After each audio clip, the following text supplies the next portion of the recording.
Savez-vous comment être systématiquement heureux? Je n'avais pas de réponse à cette question pour des années, mais maintenant je l'ai et je voudrais la partager avec vous.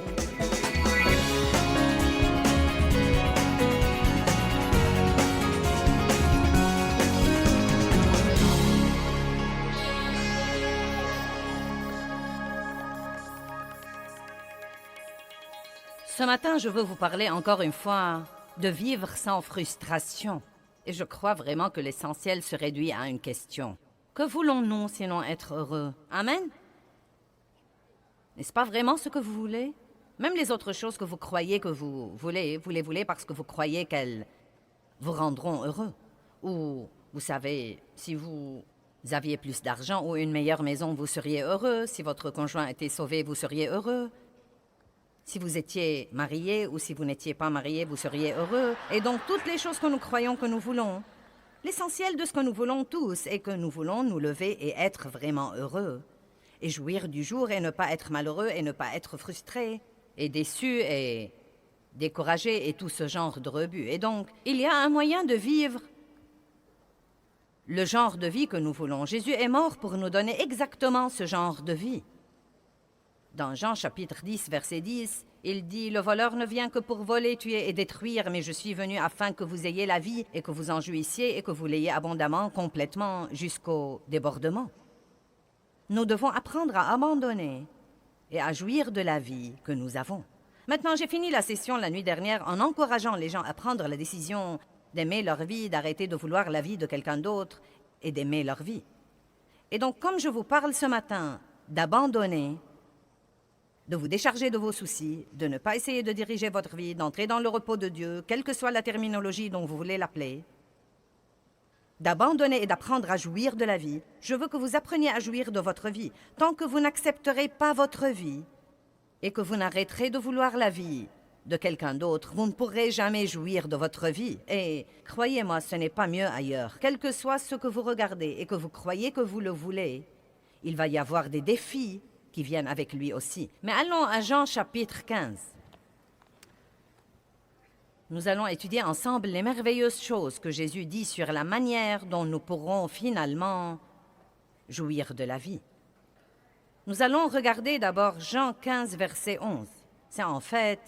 Ensuite, nous allons revenir au verset 1, mais... Jésus nous dit « Je vous ai dit ces choses pour que ma joie soit en vous et pour que votre joie soit complète et parfaite et abondante et débordante. » Que tout le monde dise, Jésus veut que je sois vraiment heureux. Vous voyez, non pas un petit peu, mais vraiment heureux. Non, mais il dit, je suis venu afin que vous ayez la vie et que vous l'ayez abondamment. Cela veut dire le débordement. Plus que ce dont vous avez besoin pour vous débrouiller. Il dit, je vous ai dit ces choses. Et nous allons revenir dans une minute et découvrir quelles sont ces choses qu'il nous a dites. Pourquoi nous dit-il ce qu'il nous dit? Afin que ma joie soit en vous et que votre joie soit complète et parfaite et débordante. Je crois que si nous avons assez de joie, elle jaillira de nous et atteindra quelqu'un d'autre.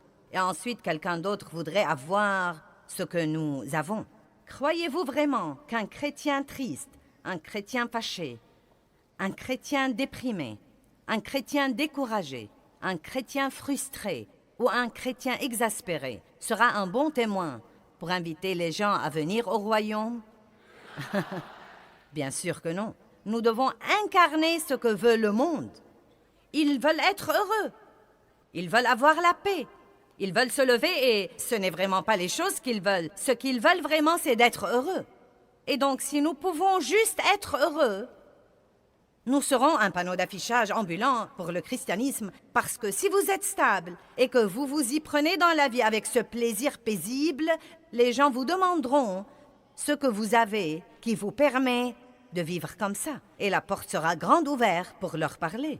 Donc je crois que nous devons faire de la stabilité et de l'expression de joie, non pas un faux truc, mais une expression de vraie joie. Nous devons en faire une priorité dans nos vies. Il y a toujours quelque chose qui vous fera froncer les sourcils tous les jours, si c'est ce que vous voulez faire, mais ça ne va pas améliorer votre vie. Maintenant, quel que soit ce que vous croyez que vous voulez, ce que vous croyez qu'il vous rendra heureux, je ne veux pas vous décourager, mais ce n'est pas ce que vous voulez vraiment.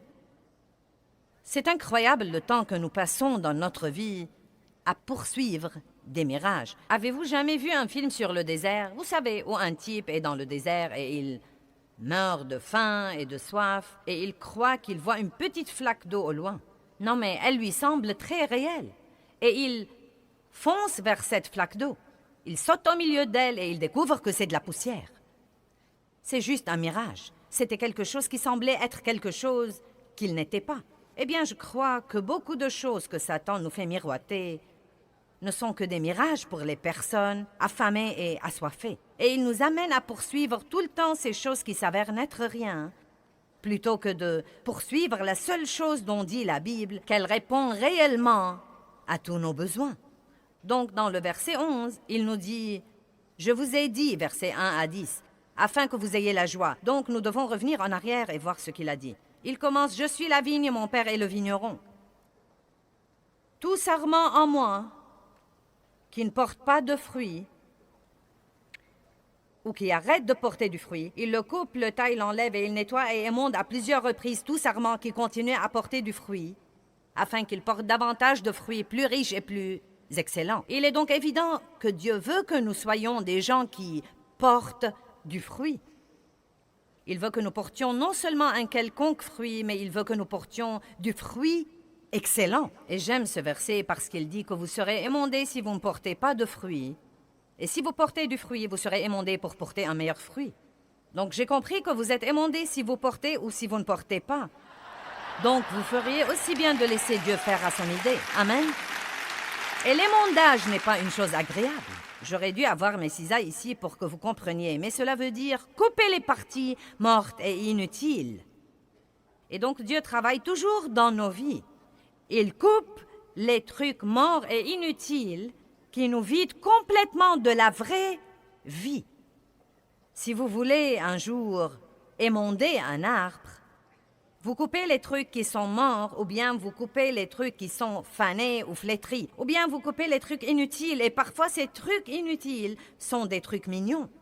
Je me rappelle un arbre que nous avions dans notre jardin et qui était ravissant. Mais chaque année, nous avions au bas du tronc de cet arbre toutes ces petites choses qui poussaient et qui ressemblaient à de petits arbres. Et elles étaient très mignonnes.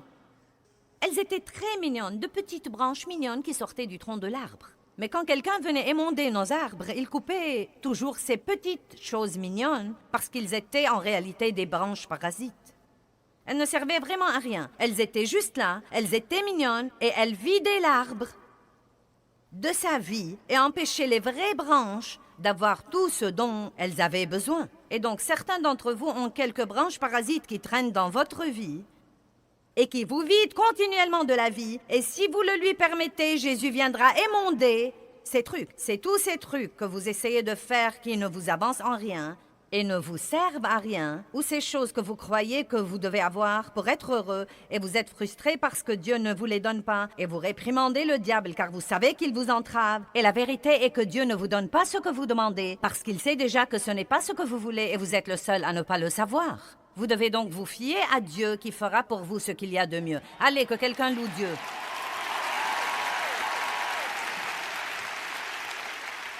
Puis il continue et il dit...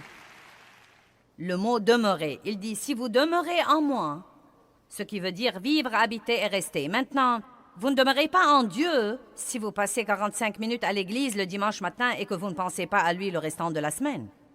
Maintenant, la plupart de vous ici aujourd'hui ne sont évidemment pas comme ça parce que c'est vendredi matin et vous avez pris un congé de travail pour venir ici. Mais nous avons vraiment des millions de gens qui nous regardent à la télé, qui se sont probablement mis à l'écoute par hasard. Et peut-être que quelque chose, ma voix, m'est très particulier, le fait que je sois une femme, la chemise rouge et le col blanc, je ne sais pas. Quelque chose vous a amené à vous arrêter et à regarder pour une minute. Et peut-être que vous n'allez pas à l'église, et peut-être que vous êtes chrétien, et peut-être pas. Et peut-être que si vous allez à l'église, vous y allez le dimanche et vous redoutez d'y aller et vous avez hâte que ça se termine. Eh bien, croyez-moi, ce n'est pas une relation de demeurer en Dieu. Jésus n'est pas mort pour que nous ayons une religion. Il est mort pour que nous ayons une relation profonde, intime, personnelle avec Dieu, par lui. Amen. Donc, vous devez soit vous mettre à cette relation à 100%, sans réserve, et vivre la vie que Dieu veut que vous viviez, soit vous privez de toutes sortes de victoires, car la tiédeur ne glorifie pas Dieu. Amen. Et donc demeurez, Jésus dit, si vous demeurez en moi et que mes paroles demeurent en vous, demandez ce que vous voudrez et cela vous sera accordé. Quelle belle promesse! Si vous demeurez en moi et que mes paroles demeurent en vous, demandez ce que vous voudrez et cela vous sera accordé. Mais demeurer, ce n'est pas aller à Dieu quand vous êtes désespéré. Ce n'est pas aller de temps en temps à l'église pour passer vos 45 minutes et vous réjouir quand ça se termine. Ce n'est même pas regarder Joyce Meyer à la télé de temps en temps ou un autre pasteur que vous croyez que vous aimez.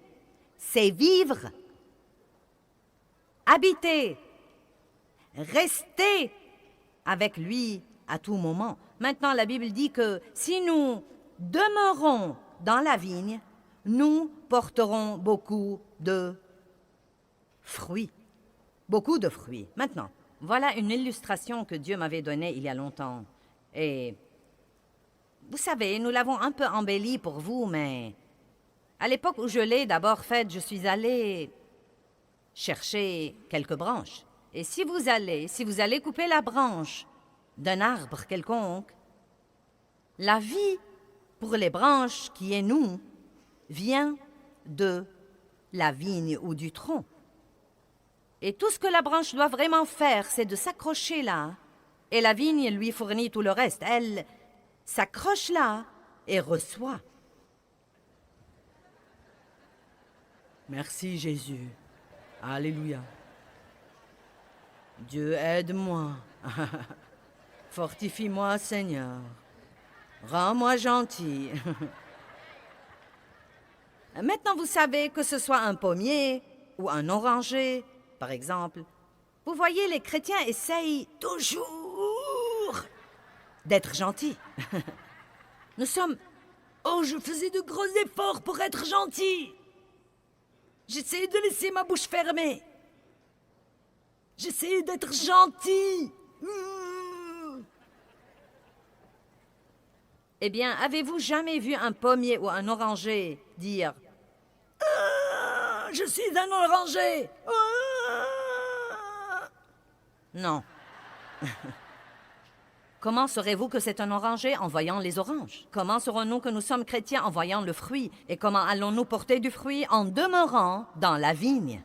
Vous n'allez pas porter du fruit en luttant et en étant frustré et en essayant de faire que ça se produise. Vous avez besoin de plus de temps dans la parole, plus de temps dans la communion, plus de temps dans l'adoration, plus de temps de s'accrocher à la vigne, d'aimer Dieu, d'adorer Dieu. Vous devez venir comme un petit enfant tous les jours et dire « Tu sais quoi, Seigneur? Je ne peux rien faire sans toi. Et si je veux aller dans le monde aujourd'hui et être gentil, j'ai besoin d'un téléchargement de toi. » Eh bien, que faisons-nous? Nous avons 3 bons jours et ensuite nous croyons que nous n'avons plus besoin de Dieu. Donc, tout est cool, c'est du gâteau. J'ai mis le doigt dessus, je l'ai fait souligner dans ma Bible, coloré en 3 couleurs, des étoiles et des rayures tout autour. Très bien, je connais ce verset. Vous ne croyez donc pas que vous devez passer du temps avec Dieu? Eh bien, chaque jour où la branche est loin de la vigne, vous savez, le premier jour, ça va, pas de problème. Vous avez bonne mine. Ouh! Le 2e jour, personne ne peut dire vous avez toujours bonne mine. Le 3e jour, vous êtes un peu fané ici, mais... Vous savez, ce n'est toujours pas trop mauvais. Ensuite, nous devenons un peu croquants sur les bords. Vous voyez?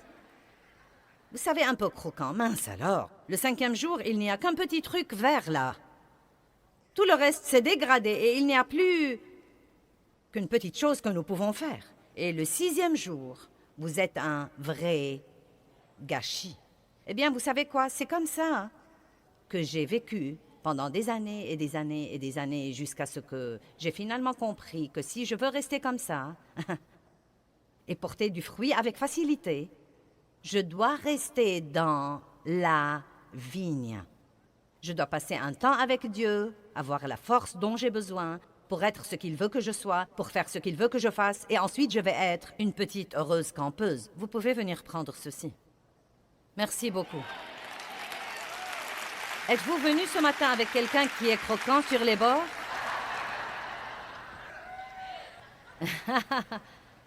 Cet homme là-bas a des ennuis. Il a dit oui et il a montré sa femme du doigt. Oh, c'est lui! Elle est venue avec lui. Eh bien, Dieu merci pour votre franchise. Mais si vous demeurez en lui, vous porterez beaucoup de fruits. Si vous demeurez en lui, vous pourrez avoir la joie. Tout commence par lui. Maintenant, Romains 11, 17. Allons là. Peut-être que vous devez abandonner certaines de ces petites branches parasites dans votre vie qui vous volent votre temps, qui vous empêchent d'avoir le temps que vous devez passer avec Dieu. Amen. Qui peut penser à quelque chose en ce moment dont vous pouvez dire « Oui, c'est une branche parasite dans ma vie ». Romains 11, 17 nous dit quelque chose sur un petit processus qui s'appelle la greffe. Et je veux vous expliquer ce que c'est parce que je crois que c'est un beau principe. Mais si quelques-unes des branches ont été coupées, tandis que toi, olivier sauvage, tu as été greffé parmi les branches restantes pour partager la richesse de la racine et de la sève de l'olivier. Et ensuite, il dit quelques autres choses, mais ce qu'il dit, c'est que les Juifs étaient comme les branches naturelles, mais à cause de l'incroyance, certains ont été coupés. Et ensuite, Dieu a pris les païens et il les a greffés pour qu'ils puissent partager la richesse et la sève de l'olivier. Il y a en fait un processus qui s'appelle la greffe. Et si vous êtes des botanistes, je crois que ce sont les gens qui s'occupent des arbres et des plantes. Vous comprendrez ça, mais je n'avais pas la moindre idée de ce que c'était. Donc, quand je l'ai étudié, c'était passionnant pour moi, car si vous avez une plante qui meurt, et c'est le cas de la plupart des gens, fanée et mourante et à peine survivant de jour en jour, vous pouvez en fait aller à une plante saine et vous pouvez faire une entaille dans cette plante. Vous devez faire une entaille ou une ouverture dans la vigne ou le tronc et vous pouvez insérer cette petite...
partie morte ou cette partie presque morte et la rafistoler et lui donner un bon système de support. Et si elle reste là, la vie de la vigne sera injectée dans cette branche malade et dans quelque temps, elle sera saine et rétablie.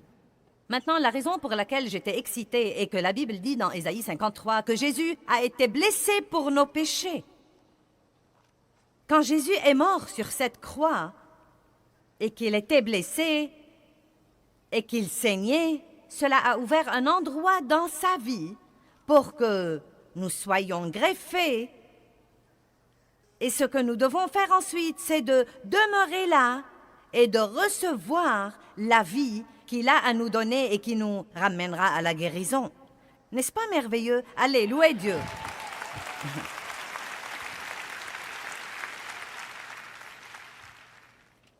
Je veux donc m'arrêter là pour un instant avant de parler d'autre chose aujourd'hui. Je veux vous dire que la première chose que vous devez faire comme nouveau croyant, quand vous avez été greffé dans cette vigne et que vous êtes un nouveau croyant et que vous venez comme une branche malade et que vous avez tous ces problèmes, tous ces complexes, vous avez été maltraité dans le...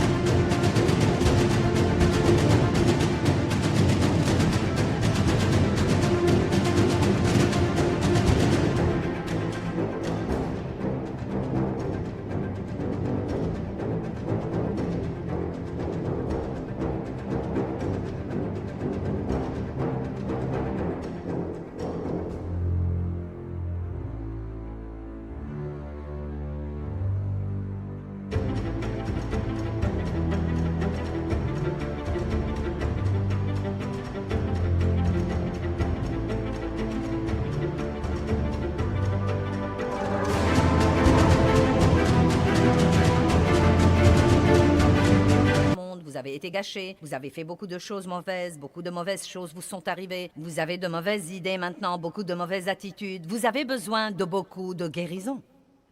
Et Dieu nous offre la guérison. Et je crois qu'une des erreurs que fait le christianisme en général, et les enseignants chrétiens et les leaders chrétiens et les leaders dans l'Église, c'est que les gens viennent à l'Église et tout de suite nous voulons leur donner quelque chose à faire.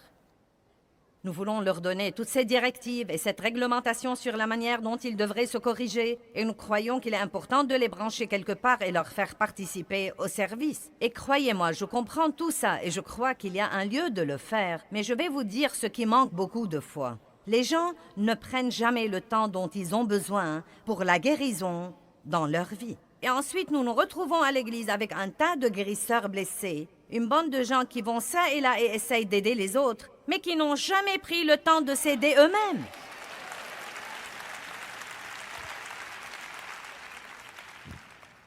Vous voyez, je me lasse tellement d'essayer de m'occuper, par exemple, de chrétiens qui manquent d'assurance. Essayez de travailler avec des gens dans le monde chrétien qui sont susceptibles et facilement offensés et blessés à tout bout de champ. Et si vous faites un petit commentaire qui les blesse et qui ne leur plaît pas, ils se fâchent pour 3 ou 4 semaines. Vous savez quoi? Vous savez, c'est le résultat de quoi? C'est le résultat de quelqu'un qui n'a jamais pris le temps d'être guéri lui-même de l'intérieur, et maintenant il est dans le corps de Christ et il essaye de fonctionner et d'avoir un ministère et de faire ceci et cela. Et il devient vraiment un problème parce que il n'a jamais pris le temps de décharger ses propres problèmes. Et je vais juste vous dire que si vous luttez, ce que vous devez peut-être faire, c'est de prendre une année de congé de tout ce que vous croyez que vous devez faire et vous devez juste vous accrocher à la vigne. Vous devez juste dire « je vais prendre une année pour m'accrocher ». Et les gens n'aiment pas que vous leur dites ça parce que ça leur fait croire que vous ne faites rien. Mais dites juste « tout ce que je fais fait empirer ma situation de toute façon. Et donc, excusez-moi, je vais prendre une année pour m'accrocher à la vigne parce que je n'ai rien à donner avant de me guérir et de me rétablir de l'intérieur. » Amen. Le tout premier public, et je veux dire par public que j'ai donné des études de Bible à la maison pour quelques années. Mais le tout premier message public dans ma vie que j'ai donné en chair, j'étais toute excitée. J'avais commencé un ministère de femmes dans une église à laquelle j'avais commencé à aller dans ma ville. Et j'ai senti que ça allait être le commencement de quelque chose que Dieu pourrait vraiment utiliser et de quelque chose de grand. Et j'ai prié pour savoir ce que je devais prêcher dans ce premier enseignement ce jour-là. Et Dieu m'a dit, je veux que tu dises à mon peuple que je les aime. Et le premier livre que j'avais écrit était un livre intitulé « Dites-leur que je les aime ». Quand Dieu m'a dit qu'il voulait que j'aille là pour mon premier grand début public comme étant la femme de l'heure, cela m'a plutôt exaspéré que Dieu veuille que j'aille dire aux gens qu'il les aimait. Je me disais, eh bien, tu sais, c'est une leçon d'école du dimanche. Je ne veux pas juste aller leur dire que tu les aimes. Donne-moi quelque chose de substantiel. Donne-moi quelque chose de riche. Je veux quelque chose de substantiel et riche, une révélation à télécharger aux gens. Et il m'a dit simplement dans mon cœur, non, les gens ne savent pas que je les aime. S'ils le savaient, ils auraient agi différemment. Pourquoi est-ce que nous manquons d'assurance? Parce que nous n'avons pas de révélation sur l'amour de Dieu pour nous. Nous ne comprenons pas la justice. Nous ne comprenons pas qui nous sommes en Christ. Donc nous laissons ce que nous disent les autres nous dicter notre valeur. Et c'est parce que nous n'avons jamais pris le temps de nous immerger dans la parole de Dieu assez longtemps pour laisser ce que nous lisons passer de notre tête à notre cœur et devenir pour nous une révélation qui changera nos vies. Je suis là pour vous dire aujourd'hui que vous ne devez pas mener une vie pleine de crainte. Vous ne devez pas mener votre vie en vous souciant excessivement de ce que pensent les autres. Vous ne devez pas passer une mauvaise semaine parce que quelqu'un n'a pas aimé votre coiffure. Vous ne devez pas déprimer parce que quelqu'un ne vous a pas apprécié ou ne vous a pas remercié. Vous ne devez même pas passer une mauvaise semaine parce que vous vous êtes levé après avoir projeté d'être saint et vous avez tout raté après votre sortie du lit. Si vous savez que vous êtes en Christ et si vous comprenez l'amour inconditionnel de Dieu, Non mais vous l'avez, vous l'avez, vous l'avez, vous l'avez. Je ne veux pas dire que c'était un petit enseignement que vous avez écouté, mais vous l'avez. Il est certainement au-dedans de vous. Vous êtes enraciné et fondé dans l'amour de Dieu. Non mais personne ne peut vous l'enlever. Vous devenez une personne différente.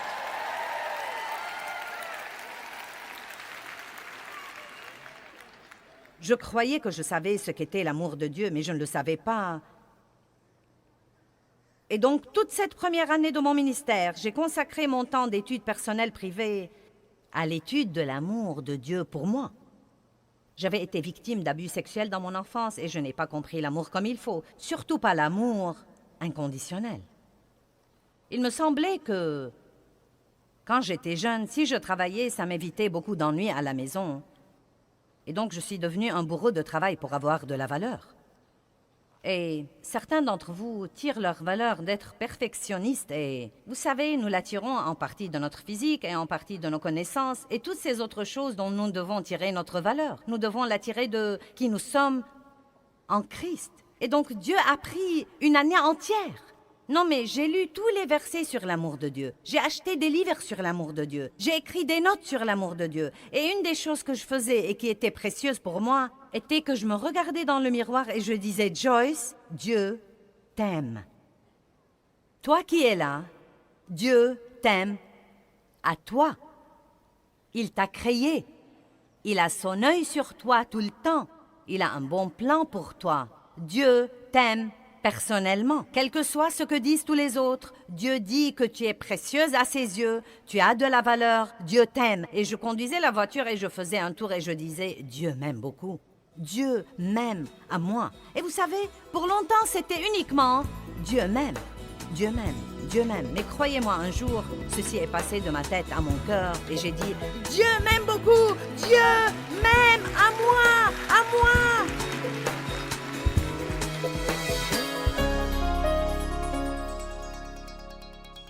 Eh bien, je veux personnellement vous encourager à être heureux de qui vous êtes. Comprenez que Dieu a fait de vous quelqu'un de spécial et célébrez-vous.